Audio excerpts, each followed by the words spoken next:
Burung merpati yang membawa surat ajaib. Di sebuah desa kecil yang tenang, hiduplah seorang anak bernama Arka. Arka suka sekali membaca buku dan mendengarkan dongeng dari neneknya.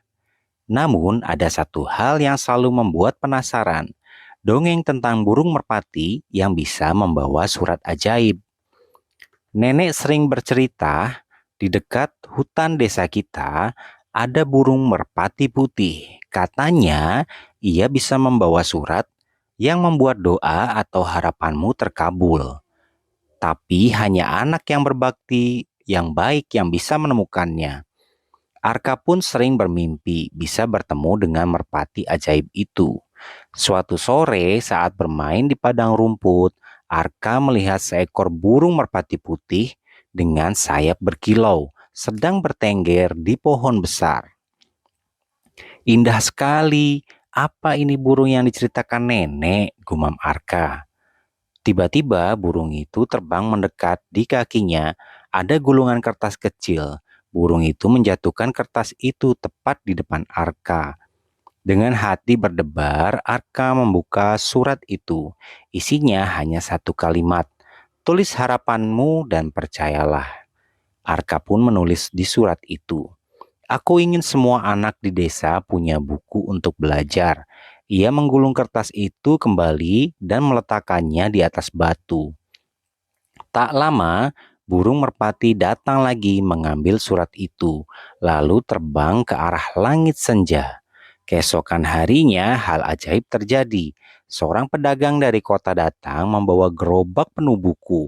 Ia berkata, "Ini hadiah untuk anak-anak desa agar kalian rajin belajar." Semua anak bersorak gembira. Arka teringat pada burung merpati putih itu. Beberapa hari kemudian, Arka kembali bertemu dengan merpati putih. Ia menulis harapan baru.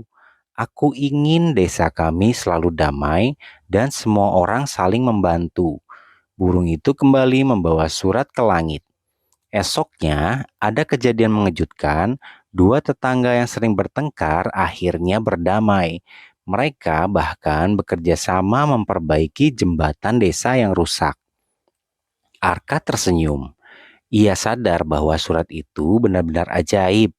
Suatu ketika, seorang anak nakal bernama Bima tahu tentang merpati putih. Ia ingin menulis harapannya sendiri. Kalau begitu, aku akan meminta banyak mainan dan permen untuk diriku saja, katanya. Ia menulis di kertas dan menunggu burung itu. Namun, merpati putih hanya berputar di udara dan tidak mau mendekat. Arka pun berkata, "Bima, merpati ini hanya mendengar hati orang yang tulus, bukan yang egois." Bima terdiam, ia mulai merasa bersalah. Beberapa minggu kemudian, desa mereka dilanda banjir kecil karena sungai meluap. Semua orang panik. Arka berlari ke pohon besar, berharap merpati putih datang. Benar saja, merpati itu muncul. Arka menulis dengan tangan gemetar, "Tolong lindungi desa kami dari bahaya dan sinar matahari." Merpati itu terbang tinggi menghilang di balik awan hitam. Tak lama kemudian hujan reda dan pelangi muncul di langit. Air surut perlahan dan desa kembali aman. Semua orang bersorak gembira.